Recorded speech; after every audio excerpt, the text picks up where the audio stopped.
Eh bien salut à tous et bienvenue sur Football Garden, c'est Bilal qui vous parle aujourd'hui. On se retrouve pour une toute nouvelle vidéo et les amis, installez-vous confortablement mes chers fans d'Arsenal parce qu'aujourd'hui on parle de votre équipe aujourd'hui et peut-être pour une des premières fois de la chaîne, je pense que j'ai dû faire hors débrief de Chelsea contre Arsenal, j'ai peut-être dû parler d'Arsenal une ou deux fois sur la chaîne depuis que je l'ai créé, deux fois peut-être deux fois, dont une qui est la toute première vidéo de la chaîne, les amis.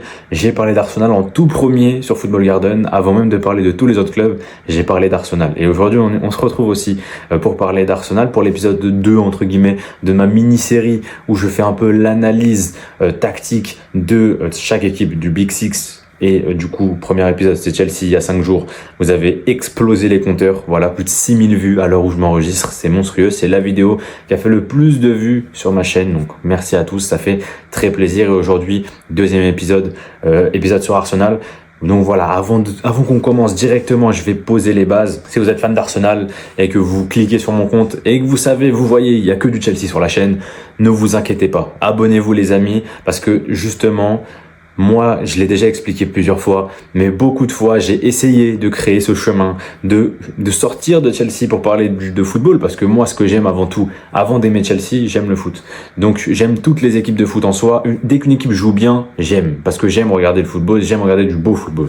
Et aujourd'hui, si t'es fan d'Arsenal et que tu vois des vidéos sur Chelsea sur ma chaîne, c'est normal, il y en aura encore dans le futur, hein, c'est mon club de cœur, mais il y aura des vidéos sur tous les autres clubs. Et les amis, la seule chose qui m'empêche en réalité de vraiment sortir définitivement de Chelsea, c'est les stats. C'est les stats et je vais pas vous mentir, hein, c'est quand je sors une vidéo qui est avec plusieurs heures de montage, plusieurs heures de tout, et t'arrives, la vidéo fait 300 vues, alors que en 3 fois moins de temps, tu fais 5-6 fois plus de vues sur un débrief classique de Chelsea où juste, tu fais juste des notes, quoi, concrètement, c'est le seul truc que tu fais.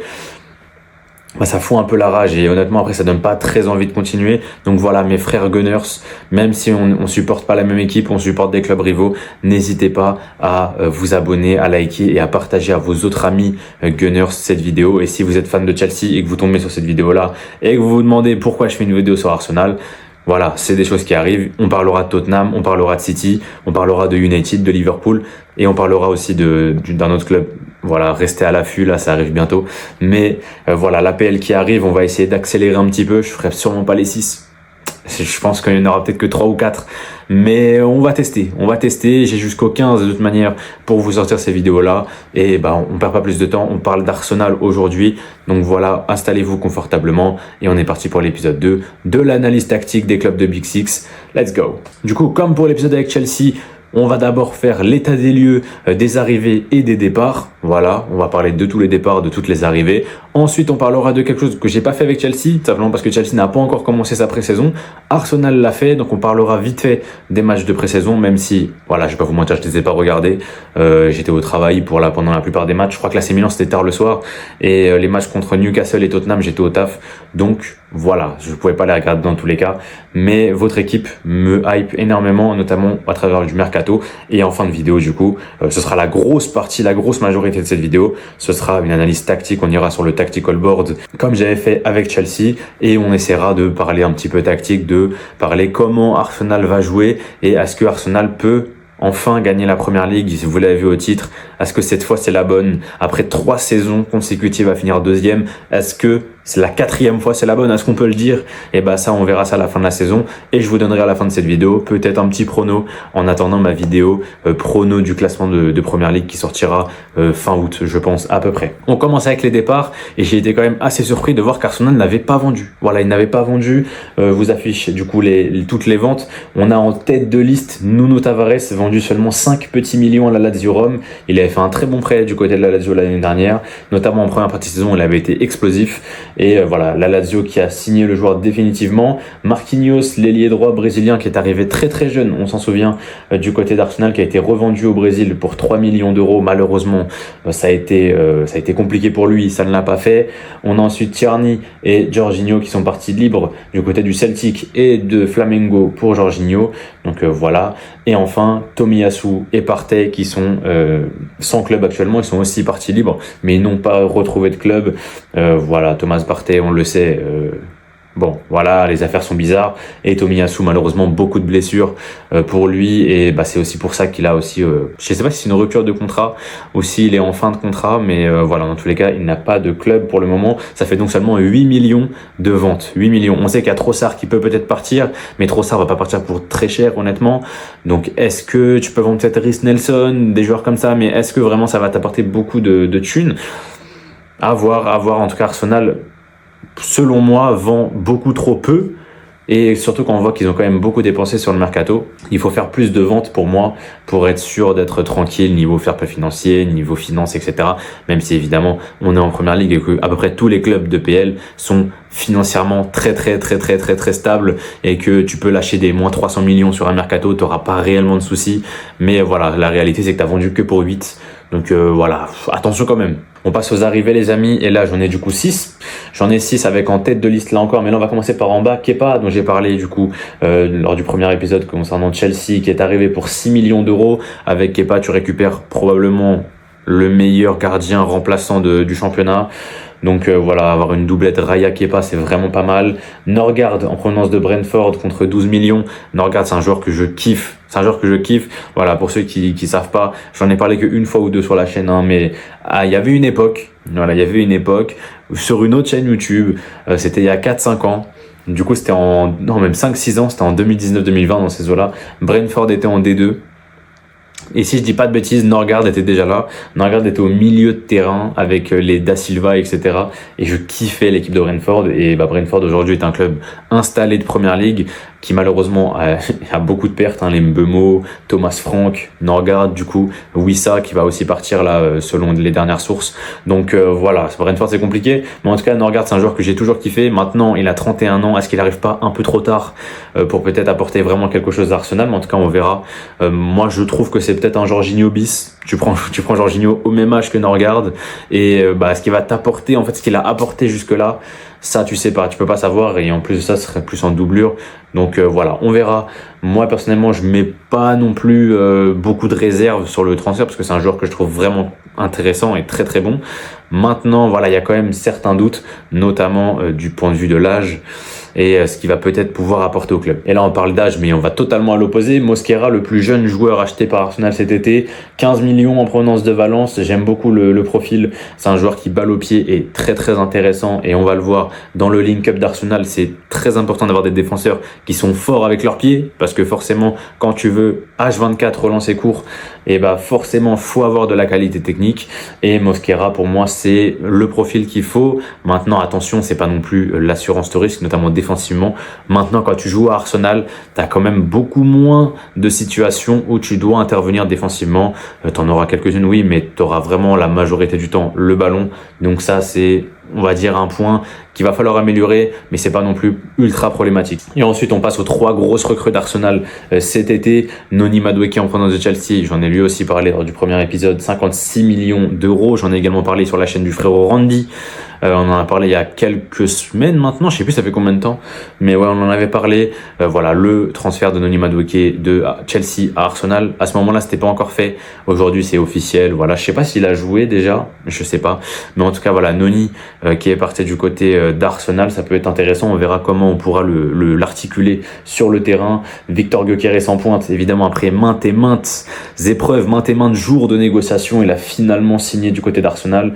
Il a enfin son gros move, le premier gros move de sa carrière. On sait que sa carrière a décollé un petit peu sur les tards et que forcément ça fait 2 ans que la plupart des gens le connaissent, et moi ça fait 3 ans, voilà, quand il était en Championship, il avait fait une saison de fou avec Coventry, donc on avait commencé à le voir, mais il avait que 24 ans, enfin il avait déjà 24 ans plutôt, donc c'était un joueur qui a vraiment percé sur le tard. Donc là voilà, ça fait quand même plaisir, il rentre dans le prime de son football, le prime de son niveau dans un top club, donc ça c'est pas mal. Et donc du coup il a signé un contrat, je crois, de 5 ans, je crois, si je dis pas de bêtises, avec Arsenal, et du coup 65 millions, je crois qu'il y a 10 millions de bonus. Je trouve le deal ultra bien, franchement. Niveau prix on est bien, niveau âge comme je vous l'ai dit on rentre dans le prime, et niveau importance dans l'effectif, il va être primordial parce que le numéro 9 Arsenal, on le sait, ça fait 2 ans que c'est comme ça, 3 ans même. Le numéro 9 Arsenal, c'est le gros problème de ce club. Et enfin, Zubimendi en tête de liste, 70 millions, c'est sa clause libératoire, si je dis pas de bêtises, qui avait été levée par Arsenal.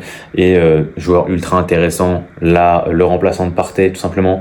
Et ça va vraiment apporter, clairement, à cet effectif-là. Et on a du coup 224 millions d'euros d'arrivée pour 8 millions de départ, ça fait du coup moins 216 en balance, donc on est largement pire que Chelsea. Je crois qu'on était à 100 et quelques, si je dis pas de bêtises, mais en même temps à Chelsea on a beaucoup vendu, on a plus acheté mais on a beaucoup vendu, plus de 100 millions. Donc voilà, ultra intéressant. Moi je trouve les arrivées d'Arsenal vraiment très intéressantes, qui vont vraiment apporter là où Arsenal avait besoin de joueurs. Voilà, ils ont pris Zubimendi, Norgard pour remplacer numériquement Partey et Jorginho, tout en ayant un petit élan de jeunesse entre guillemets, parce que Zubimendi il a quand même 6 ans de moins que Partey. Tu vas chercher un deuxième gardien derrière Raya, c'est pour moi intéressant aussi. Tu vas chercher un central en plus de Saliba, Gabriel, parce qu'on sait que Kivior c'est compliqué. Donc voilà, tu vas chercher un central et devant tu fais enfin ce top 9 et tu vas essayer de chercher un ailier gauche, même si c'est pas forcément le meilleur et que t'as d'autres joueurs qui étaient sur la liste, des Rodrigo, des Eze, même si Eze c'est pas le même rôle. Voilà, des joueurs qui scintillent plus quoi. Tu vois, c'est plus bling bling. Quand c'est Rodrigo, tu vois, ça clique plus. Mais voilà, t'as quand même un mercato qui pour moi est globalement réussi dans l'ensemble. On sait qu'il y a des talks encore pour aller chercher un ailier gauche, etc. supplémentaire. Mais je pense que le mercato d'Arsenal est à 95% fini. C'est pour ça que je parle d'eux en deuxième. Et c'est pour ça notamment que j'attends pour Liverpool, parce que c'est honnêtement l'équipe qui me hype le plus en première ligue, c'est Liverpool. Et c'est pour ça que j'ai vraiment très envie d'en parler, mais je vais attendre de voir comment ça se déroule avec Isaac. On sait que là, ils sont en pleine négociation, les deux clubs. Donc, on va attendre un peu pour faire l'épisode. Mais en tout cas, Arsenal, ça me fait très kiffer. Honnêtement, leur mercato est très très intéressant. Si je dois donner une note à peu près, on est au niveau des arrivées un 9 sur 10 et overall on va descendre à 7-8 parce qu'il y a très peu de ventes pour moi et tu as encore quelques joueurs que tu peux évincer. Je pense à des Gabi Jesus, je pense à des Rhys Nelson, je pense à, comment il s'appelle l'autre, Kivior en défense. Voilà, t'as pas mal de joueurs que tu peux encore faire partir, qui ont quand même des petites valeurs marchandes plutôt sympathiques et qui peuvent t'apporter. Les Martinelli, etc. Pour moi, Martinelli, je l'aime pas du tout, je vais pas mentir. Je préfère largement Trossard. Maintenant, dans la réalité, c'est plutôt Trossard qui est sur le départ. Évidemment, il a beaucoup plus d'années. Voilà, il est plus vieux, donc c'est normal. Mais voilà, on passe vite fait au match de pré-saison. À l'heure où je m'enregistre, on en a eu 3 du côté d'Arsenal. On a eu un match contre l'AC Milan, victoire 1-0 des Gunners. Bon, c'était un match bizarre, hein. Après le match, il y a eu des tirs au but et c'est Milan qui a gagné les tirs au but. Mais dans le temps de jeu réglementaire, c'est Arsenal qui s'est imposé. Ensuite, on a eu cette victoire 3-2 contre Newcastle. Et enfin, il y a quelques jours, je crois que c'était avant-hier, défaite 1-0 contre Tottenham sur un but du milieu de terrain de Pape Matar Sarr. Voilà, donc on a eu des matchs quand même intéressants, notamment contre Newcastle, on a eu un match intéressant de Arsenal, mais on a eu totalement l'inverse contre Tottenham avec un match assez pauvre et très compliqué de la part de tout le monde. On l'a vu, la stat qui est passée sur Twitter de partout. Gyökeres, 35 minutes jouées, 2 ballons touchés.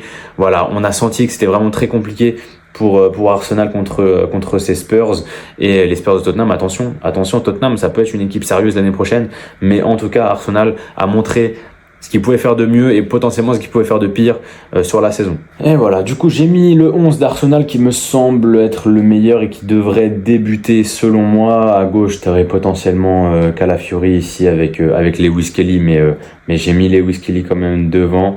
Et on a Zubimendi, Odegaard, Rice au milieu de terrain. Et devant, on a du coup Saka, Madueke et Gyökeres qui a pris le numéro 14 de Titi. Donc voilà, un numéro iconique. Il va falloir qu'il assume un petit peu le rang de son numéro.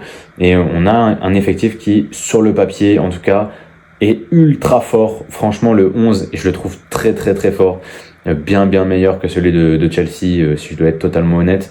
Et on a du coup cette équipe d'Arsenal qui du coup évoluerait en 4-3-3. Du coup, pour faire cette vidéo, j'ai mis en face un bloc bas, mais pour faire cette vidéo, je me suis tapé des vidéos entières de 10-15 minutes à chaque fois de Arsenal, du link-up de Arsenal pendant cette saison-là qui vient de s'écouler, et surtout la saison d'avant, qui pour moi est actuellement, si on nommait cette saison qu'on n'a pas encore vue, depuis que Arteta est là, Je trouve que la saison du coup 23-24, c'est peut-être la meilleure saison qu'a pu proposer Arsenal niveau football. Niveau football, je trouve vraiment qu'en 23-24, on a eu un Arsenal vraiment de gala limite, parce qu'en 22-23, on a eu un City qui était insaisissable, notamment sur la fin, et qui a récupéré le treble, etc. Ils ont fait Ligue des Champions, Cup et PL.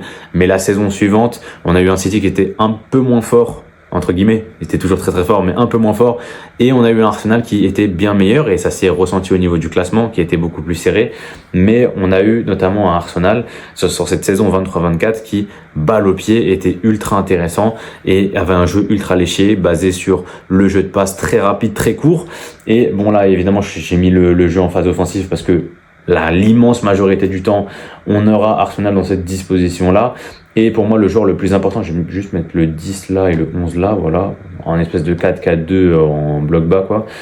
Et du coup, forcément, si dans cette situation-là, on arrive avec un bloc bas, et ben comment Arsenal va jouer? Comment Arsenal va jouer, notamment ici, quand on a 8 joueurs qui sont juste là. Quand il joue contre un bloc bas, Arsenal a tendance à resserrer son propre bloc. Resserrer, du coup, l'espace entre les différents joueurs, les amis. L'objectif étant de, même contre un bloc bas, avoir suffisamment de lignes de passe pour pouvoir trouver à chaque fois un coéquipier. Et ça, on l'a très très bien vu lors de la saison 23-24 notamment, avec beaucoup de moments où, bon, c'était Partey au milieu de terrain, mais Zubimendi aura le même rôle, où lorsque Zubimendi arrive avec le ballon ici, et bah t'as quand même une ligne de passe ici sur l'attaquant, une ligne de passe sur Odegaard, une ligne de passe même en arrière, sur le latéral, sur l'autre milieu de terrain, etc., etc. Et on arrive notamment avec un joueur qui, pour moi, le joueur principal de cette équipe d'Arsenal, et on l'a vraiment ressenti lorsqu'il était moins fort cette saison et ou blessé. Et donc du coup c'est Odegaard évidemment. Lorsque Odegaard effectue des mouvements, c'est pour moi le joueur anti-espace par excellence. Évidemment un joueur qui prend l'espace, c'est un joueur qui va en profondeur, comme Saka par exemple a l'habitude de le faire. Odegaard lui ne prend quasiment jamais l'espace. Il ne prend jamais l'espace, c'est un joueur anti-espace, c'est un joueur qui va courir du bas vers le haut entre guillemets et va essayer de créer du jeu en se positionnant entre les lignes, notamment lorsque, imaginons, Zubimendi est là, le 10 veut intercepter ce ballon, Odegaard est à la base ici, et ben Odegaard va remonter ici entre le 10 et le 8 et demander le ballon dans une position qui est bien meilleure. Après, si le 8 arrive, Odegaard a une qualité technique qui est assez impressionnante, et on l'a vu plusieurs fois faire des petites talonnades, faire des petites remises en une pour retrouver, par exemple ici, t'as Rice qui est tout seul, et derrière t'as Rice qui peut trouver Gyökeres, et on a un scénario où même contre un bloc bas, évidemment c'est plus resserré ici et là, mais même contre un bloc bas tu peux trouver ton attaquant assez facilement, et derrière après Gyökeres doit se démerder, mais dans le link-up t'as clairement une équipe d'Arsenal qui, en fait, même en étant contre un bloc bas et contre un bloc qui ne bouge pas et où c'est très compliqué de sortir d'un bloc qui est ultra compact, grâce à la qualité notamment d'Odegaard qui pour moi fait 80% du travail sur les actions, va pouvoir créer des décalages et va pouvoir créer des ouvertures dans un bloc bas. Et ça c'est ultra important. Deuxième point qu'on peut souligner, on va très peu le voir du côté gauche évidemment, vu que Lewis Kelly avec ballon il serait plus comme ça, on est plus sur une défense à 3 comme ça, avec du coup Zubimendi qui serait là, mais forcément à droite on aurait Ben White qui va essayer de dédoubler avec Saka et Odegaard qui va se positionner ici, et on a le fameux triangle dont on parle depuis des années, entre Odegaard, White et Saka, où les trois se connaissent très très bien, les trois jouent très très bien ensemble. Donc on aurait potentiellement Odegaard qui joue sur White, White qui joue sur Saka, White qui démarre comme ça dans le dos de Saka, et Odegaard qui va lui envoyer directement en profondeur et lui après se retrouve ici. Donc voilà, le jeu en triangle d'Arsenal est ultra dévastateur côté droit, et ça on l'a moins vu cette saison malheureusement, parce que lorsque Odegaard n'est pas là, il n'y a pas ce joueur à Arsenal capable de créer ce décalage, capable de créer ce mouvement, ce link-up, être le centre du link-up. Il n'y a pas ce joueur-là à Arsenal pour le moment. Lorsque Odegaard était blessé, il a tenté de mettre Kai Havertz, ça n'a pas marché. Il a tenté de mettre Trossard aussi, je crois, à un moment. Non, pas Trossard. Il a essayé de mettre des joueurs au milieu de terrain pour essayer de contrecarrer ça, des Merino, etc. Mais c'est pas le même style de jeu. Lorsque Odegaard est là, il crée le jeu. Il sent le jeu et il crée le jeu. Là où les autres joueurs peuvent peut-être des fois sentir le jeu, mais déjà c'est beaucoup plus instinctif que vraiment ce qu'ils veulent, vraiment ce qu'ils cherchent à faire. On n'est pas du tout sur le même style de joueur et on a également, on va pas se mentir, un apport technique bien supérieur par Odegaard que par exemple Kai Havertz qui a beaucoup de mal à jouer déjà. Déjà c'est compliqué. Il contrôle le ballon, il doit se retourner, la remiser, c'est dur. Donc voilà, Odegaard il a cette qualité-là, cette faculté-là d'aller très très vite et ça c'est son point positif principal.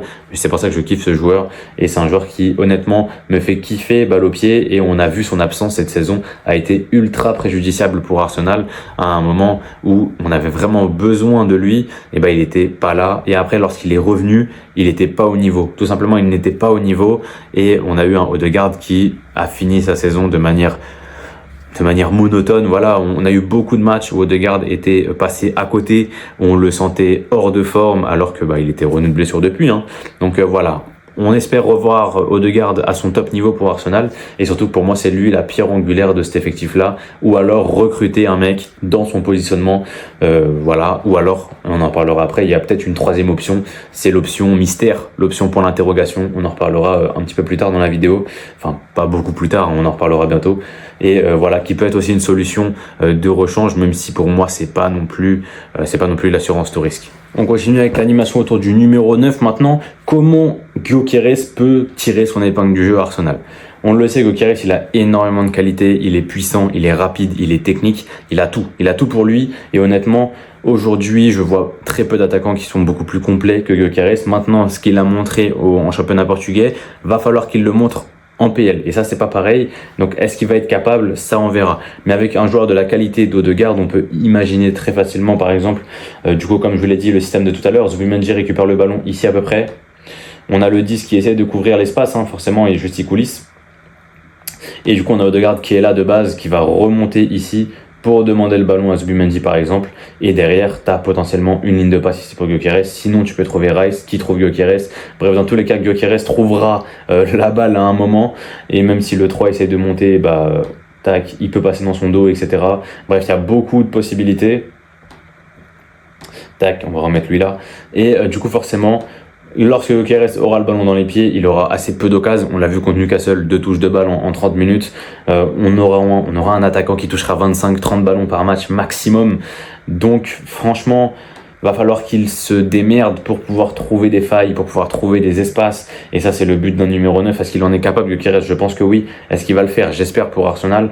Et je pense qu'il a tout. Il a tout pour réussir parce qu'il a un joueur derrière lui qui s'appelle Odegaard et qui est capable de lui trouver des lignes de passe qui peuvent être intéressantes. Même contre un bloc bas, si tu casses 2 lignes, t'arrives avec Gyökeres ici. Voilà, Odegaard qui récupère le ballon là, imaginons. Il provient de Saliba par exemple, il récupère le ballon là, White dédouble ici, donc forcément ça fait décaler un poil le bloc sur la droite, parce que forcément dans cette position là, tu te doutes que tu vas tenter d'utiliser ce triangle, et là tu as Gyökeres qui peut peut-être potentiellement dézoner, et là tu te casses 2 lignes sur une passe, forcément même si le 8 va suivre, si Gyökeres est assez rapide, il récupère ce ballon derrière, il peut se retourner, et là s'il se retourne dans cette position là, ici là, à l'entrée de la surface, il allume, il y a potentiellement but. Donc voilà, Gyökeres, il a toutes les qualités pour. Il peut aussi aider, forcément. On n'a pas de triangle avec Lewis Kelly, mais on peut potentiellement avoir un triangle avec Rice, Madueke et Gyökeres aussi. Comme dans l'autre sens avec Odegaard, White et Saka. Voilà, avec Gyökeres qui, par contre, serait jamais la pointe du triangle final, c'est-à-dire le joueur final qui reçoit le ballon. On aurait potentiellement Rice pour Gyökeres qui trouve Madueke ici. Et lui après va courir dans la surface, Madueke peut centrer, Gyökeres met un coup de tête, même si le jeu de tête est pas très bon de Gyökeres. Bref, il peut aussi s'implémenter dans un jeu en triangle avec l'ailier, avec le milieu de terrain, parce qu'il va falloir aider Madueke les amis. Il va falloir aider Madueke pour qu'on ait potentiellement une prise à 2 sur Madueke. Voilà, comme avec Chelsea l'épisode d'avant, si tu as une prise à 2 sur un joueur et que du coup tu crées une situation numérique un supérieur pour toi, du coup, là, pour l'adversaire, avec du coup le 2 et le 9 qui se retrouveraient donc en 2 contre 1 contre un Madueke, tu crées forcément un décalage à un endroit sur le terrain.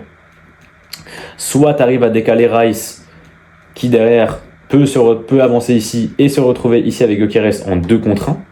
Bon, après, il y a le 4 évidemment qui serait pas très loin, mais on aurait une situation numérique ici supérieure, ou alors tu rejoues derrière sur Zubimendi et tu pars de l'autre côté, et si le 4 est en haut, bon, évidemment, le 6, ce serait un ailier droit / milieu droit, donc défensivement, c'est pas l'assurance tout risque. Tu aurais donc ce milieu de terrain et le défenseur qui devrait contrer un jeu en triangle ultra dévastateur, parce que de l'autre côté, évidemment ça coulisse vite, hein, mais de l'autre côté, tu as voulu créer cette situation de 2 contre 1 qui crée forcément un décalage à un endroit sur le terrain. C'est logique en fait, c'est logique, c'est du 11 contre 11, donc forcément si tu positionnes 2 joueurs sur un seul mec, et c'est pareil pour Saka de l'autre côté, hein, la plupart du temps, Saka aura le numéro 5 plus le milieu de terrain pour aider, parce qu'ils savent que White peut dédoubler à tout moment. Mais si tu sais que White peut dédoubler à tout moment, déjà le 6 va aider aussi. Tu crées un 3 contre 2. Derrière, tu as Odegaard qui peut se positionner là. Tu as Gyökeres ici. Tu peux jouer en fait. Tu peux créer du mouvement. Tu peux jouer sur Zubimendi qui va jouer sur Rice de l'autre côté. On l'a vu, Arsenal, cette saison, pas cette saison un peu moins qu'il y a 2 ans. Mais Arsenal sous Arteta, ils ont une qualité énorme que moi personnellement, qui m'impressionne, ça m'impressionne, c'est la faculté à trouver des lignes de passe qu'on penserait pas. Voilà, on penserait pas à ces lignes de passe là, et ils y pensent, ils voient le jeu. Et c'est ça qui est ultra intéressant et ultra important, je trouve, côté Arsenal, c'est de voir des lignes de passe qui sont ultra choquante en vrai de vrai, parce que tu as beaucoup de buts inscrits par Arsenal ou des actions qui mènent à des buts où tu te dis mais comment ils ont pensé à ça. Bien sûr il y a la qualité technique, mais un joueur comme Declan Rice qui peut tenter une talonnade pour trouver, je crois que c'était Gabi Jesus à ce moment-là qui frappe, de l'autre côté tu avais des Saka et des Odegaard qui jouent ensemble, Odegaard qui la remet en talonnade, du coup ça va trop vite pour la défense adverse, mais Saka sait que Odegaard va lui remettre, du coup il est déjà parti. En fait tu vois, il y a beaucoup trop de choses, et Arsenal aujourd'hui c'est extrêmement bien huilé, il ne manque quasiment rien. Les amis, c'est ça. Il ne manque quasiment rien aujourd'hui à Arsenal pour être champion d'Angleterre. Ce qu'il a fallu cette saison, l'année dernière en tout cas, c'est que Liverpool était intraitable. Oui, mais si Liverpool était moins fort, peut-être que Arsenal aurait gagné la Premier League l'année dernière. Il y a 2 ans, pareil, contre City. Si City était un peu moins fort, Arsenal aurait pété le titre. Et il y a 3 ans, Arsenal a choqué pour le coup. Ils étaient premiers pendant tout le long et au final City les avait dépassés, où là pour le coup c'était vraiment de leur faute, ils avaient très mal joué sur la fin de saison, mais ils avaient été très proches d'un champion d'Angleterre. Ils avaient fait aussi bien que les Invincibles, je sais pas si on se rend compte, je crois qu'au bout de 22-23 journées ils avaient fait plus de points que les Invincibles. J'en avais parlé justement il y a 2-3 ans sur la chaîne, il y a 2 ans maintenant, ouais j'en ai parlé il y a un peu plus de 2 ans sur la chaîne. C'était voilà, ils avaient fait mieux que les Invincibles après 23 ou 24 journées, et ça c'est une réalité. Et aujourd'hui Arsenal ils sont très très proches, Arsenal ils sont à ça de gagner le championnat. Moi, en tant que fan de Chelsea, voir Arsenal galérer, ça me fait plaisir, je vais pas mentir. Mais si on parle football, aujourd'hui Arsenal, depuis quelques saisons, c'est devenu une équipe très très sérieuse, au rôle de contender, au rôle d'aller chercher tous les trophées finalement. Demain, Arsenal peut faire le showball. J'en suis persuadé. Ils peuvent faire FA Cup, Premier League, Ligue des Champions. En tout cas, sur le papier, l'effectif qu'ils ont, ils peuvent largement faire les 3. Et aujourd'hui, en plus de ça, tu as un banc de qualité. Tu as Raya, mais si Raya se pète, tu as Kepa qui est vraiment un joueur vraiment intéressant. Tu as du Mosquera forcément ici qui va être ultra intéressant en doublette de Gabriel et Saliba. Tu as Timber qui peut jouer à gauche, qui peut jouer à droite, mais qui aura peut-être un peu moins ce côté offensif. Donc si Timber est là, t'as pas White. Et j'espère pour toi que t'as pas Lewis Kelly de l'autre côté, mais que tu mets plutôt un Calafiori qui offensivement est plus intéressant et pourrait aider Madueke par exemple. Voilà, et créer un triangle avec Rice, Calafiori, Madueke, Rice, voilà, de l'autre côté, et où tu laisserais Saka un petit peu dans la merde. Mais en vrai, Saka, c'est un joueur world class, c'est un joueur qui est peut-être le meilleur joueur de ton effectif actuellement. Si tu le laisses tout seul en 1 contre 2, je suis sûr qu'il peut gérer. Donc voilà, après, voilà, t'as beaucoup de possibilités. Gabriel, Saliba, Timber derrière, tu mets Calafiori plus haut. Au milieu de terrain, t'as toujours Merino pour suppléer Zubimendi, même si voilà, son passage en tant que numéro 9 est révolu, j'espère. Là, t'as Norgard aussi qui est là. Merino serait peut-être plus là.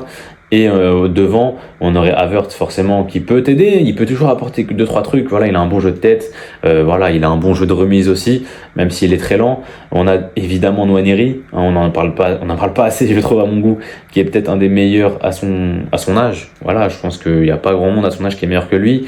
Et de l'autre côté, tu as forcément Martinelli, que je déteste moi personnellement, mais qui peut aussi t'apporter par sa vitesse, par sa technique, même si pour moi c'est un petit peu un mec qui juste regarde le ballon et lève pas la tête. Mais voilà, c'est un joueur qui peut quand même apporter quelques qualités qui, honnêtement, on va pas se mentir, sont là. Du coup, il y a Lewis Kelly qui est là. Et on a du coup le point d'interrogation. Le point d'interrogation, les amis, il est là. Et on va en parler maintenant, les amis, c'est Max Dauman. Évidemment, Max Dauman, énorme ce joueur. Il est ultra jeune, il a 15 ans. C'est un 2009. Je sais même pas s'il est autorisé à jouer en Premier League. Je sais pas si tu peux jouer en PL à 15 ans. C'est pour ça que je suis pas sûr. Donc je sais pas si on le verra avant qu'il ait 16 ans. Et je crois qu'il a 16 ans. Il a 16 ans le 31 décembre. Je crois qu'il est né le 31 décembre 2009. Donc le 31 décembre, là, à la fin de l'année, il aura 16 ans. Et à 16 ans, je suis sûr que tu peux jouer. Mais je suis pas sûr que tu puisses jouer à 15. Mais si c'est le cas, si tu peux jouer à 15, on verra Dahoman en PL dès la première journée de championnat parce que ce petit-là est trop fort. Ce petit-là, honnêtement, j'ai vu notamment une vidéo qui montrait toutes ses touches de balle contre Newcastle, parce que c'est le match contre Newcastle qu'il a vraiment un peu révélé à tout le monde. Je le connaissais seulement de nom personnellement avant ce match-là contre Castle. Ce mec-là est trop fort. Ce mec-là, quand il a le ballon dans les pieds, tu sens vraiment qu'il est ultra intéressant. Et il a un profil mi-Odegaard, mi-Saka, je trouve. Il a vraiment ce profil balle au pied, très créateur comme Odegaard, mais il est aussi capable, et on l'a vu notamment sur l'action qui mène au penalty, de créer sur un côté, sur une aile, de mettre un crochet extérieur à des tontons. Bon, après, sur l'action du penalty, Joelinton, il fait de la merde, hein. Il le pousse, on sait pas pourquoi. Dahoman, il est tout seul dans la surface. Il y a aucune possibilité qu'Arsenal marque sur cette action-là, et il fait le débile, il pousse. Donc c'est Joelinton qui fait le débile. Mais Dahoman, sur l'action, ce qu'il montre en termes de qualité intrinsèque, c'est monstrueux. C'est monstrueux parce qu'il a 15 ans. Il a 15 ans et il élimine des tontons, il élimine des darons de 30 piges, 35 piges. Il élimine ça facilement. Facilement, il les élimine. Et c'est ça qui est très choquant. C'est qu'il a que 15 ans et il montre déjà une maturité où on se dirait, s'il avait 18-19, on se dirait, waouh, il est mature pour son âge. Et ben là, il a 15 ans, c'est encore pire. C'est encore pire. Vous voyez un joueur qui a 18-19 ans, un petit peu en mode poulet sans tête, je cours dans tous les sens et on verra. Non, là, c'est un joueur qui est posé et qui, honnêtement, est très intelligent, ça se voit. Et j'ai hâte de le voir en PL parce que ce joueur-là, il va vraiment apporter au collectif. Il va vraiment apporter au collectif d'Arsenal, j'en suis persuadé. Et si il joue à 15 ans et qu'il est décisif en Première Ligue, parce qu'il le sera, je pense, ça peut vraiment devenir un des jeunes joueurs les plus cotés du monde. Voilà, les plus cotés du monde. Et il aurait peut-être une valeur marchande à plusieurs millions alors qu'il a que 16 ans. Je crois que c'est plus jeune que Yamal. Donc voilà. Je crois que Yamal, il l'a vu à la fin de ses 16 ans. Il avait eu à la fin de ses 16 ans la valeur marchande un petit peu, je crois qu'il était à 25 millions, si je dis pas de bêtises, ou à 50, peut-être à 50 plutôt à la fin. À la fin de ses 16 ans, je crois qu'il avait 50, mais en tout cas, voilà, Dahoman, un immense joueur en devenir qui pour moi est peut-être la suite de Odegaard, hein. On en parlait tout à l'heure, est-ce que tu recrutes un mec à son poste ? Peut-être que la suite de Odegaard, c'est Dahoman. C'est Dahoman d'ici 3 ans, d'ici 4 ans. Est-ce que c'est pas lui qui prendra la place d'Odegaard et qui sera le titulaire indiscutable à Arsenal au milieu de terrain, à côté d'un Zubimendi par exemple et d'un Declan Rice? Moi, je pose la question parce que ce mec-là, à seulement 15 ans, il est déjà capable de ça. Et on sait pas jusqu'où il peut monter. On sait pas jusqu'où il peut monter ce petit. Et si à 18-19 ans, il est 3, 4, 5 fois meilleur qu'aujourd'hui, mais en fait à 18-19 ans, c'est le meilleur milieu de la planète ou alors un des meilleurs milieux. Donc voilà, ce mec-là, faut absolument faire en sorte qu'il progresse, faire en sorte qu'il joue en pro, etc., qu'il comprenne le niveau pro. Bon, cette saison, il jouera à Arsenal, mais potentiellement l'envoyer en prêt l'année prochaine, excusez-moi. Mais voilà, qu'il ait une saison à 3000, 4000 minutes, qu'on voit ce qu'il vaut, en continu. Mais ce mec-là me hype énormément. C'est peut-être le joueur qui me hype le plus à Arsenal. Et en tant que fan de Chelsea, ça me fait kiffer de le dire. Franchement, ça me fait kiffer de le dire et de voir un joueur hors Chelsea qui me hype à ce point. J'ai plus de hype pour lui que pour un Yamal, que pour un Estevao. Voilà, pour vous dire la vérité, j'ai plus de hype pour un mec comme Dahoman que pour un mec comme Estevao. Pour moi, Estevao, c'est un mec qui est encore loin d'avoir une maturité et d'avoir un QI football suffisant. Alors que Dahoman, pour moi, il a déjà toutes ces qualités-là. Même si on verra évidemment ce que ça va donner en match officiel. Les matchs amicaux, on connaît.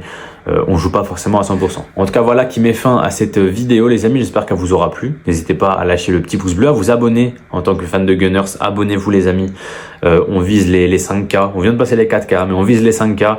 Et j'espère avoir un max de commus différentes pour que je puisse parler de tous les clubs et que j'ai encore à chaque fois au moins un minimum de gens à qui parler dans les commentaires.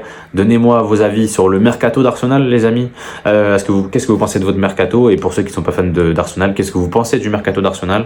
Qu'est-ce que vous pensez de l'animation que va mettre Arteta en place? Et surtout, est-ce que Arsenal, pour vous, sera champion d'Angleterre cette saison? Moi, je vous donne mon prono en vif. Ils seront dans les contenders, comme depuis 3 ans. Ce sera très très serré cette année, j'en suis persuadé. Ce sera très très serré, ça se jouera à 2 points, 3 points max. Et vous verrez ça dans la vidéo fin août, je le dirai pas, mais ils seront top 3. Et ce sera très très serré entre les 3 monstres de Première Ligue, entre City, entre Liverpool et entre Arsenal. Ce sera très très serré, ne vous inquiétez pas, j'en suis sûr et certain. Cette année, on n'aura pas comme un Liverpool qui sera déjà champion limite en février. On aura une vraie bataille pour le titre. En tout cas, on se retrouve très bientôt les amis pour une vidéo qui va, je pense, vous faire kiffer sur un club qui me fait kiffer, moi personnellement, qui me hype beaucoup aussi. Et après ça, on parlera sûrement de Liverpool, peut-être de United, et pour City et Tottenham, ce sera si j'ai le temps, mais il y aura potentiellement pas de vidéo. Je pense qu'on fera Liverpool parce que ça me hype, on fera United parce que j'aime beaucoup ce club, et Tottenham City, je pense qu'ils passeront un petit peu à la trappe. Maintenant, City, j'en ai parlé assez récemment dans une vidéo Club World Cup. Voilà, juste avant la Coupe du Monde des clubs, on avait fait un petit peu l'état des lieux. Depuis, ils ont recruté que Trafford et Nipan, donc ça n'a pas vraiment changé au niveau de l'effectif. Et côté Tottenham, bon bah on verra si j'ai le temps, mais ça m'étonnerait. En tout cas, nous on se retrouve d'ici quelques jours pour une nouvelle vidéo. C'était Bilal, portez-vous bien et la paix sur vous.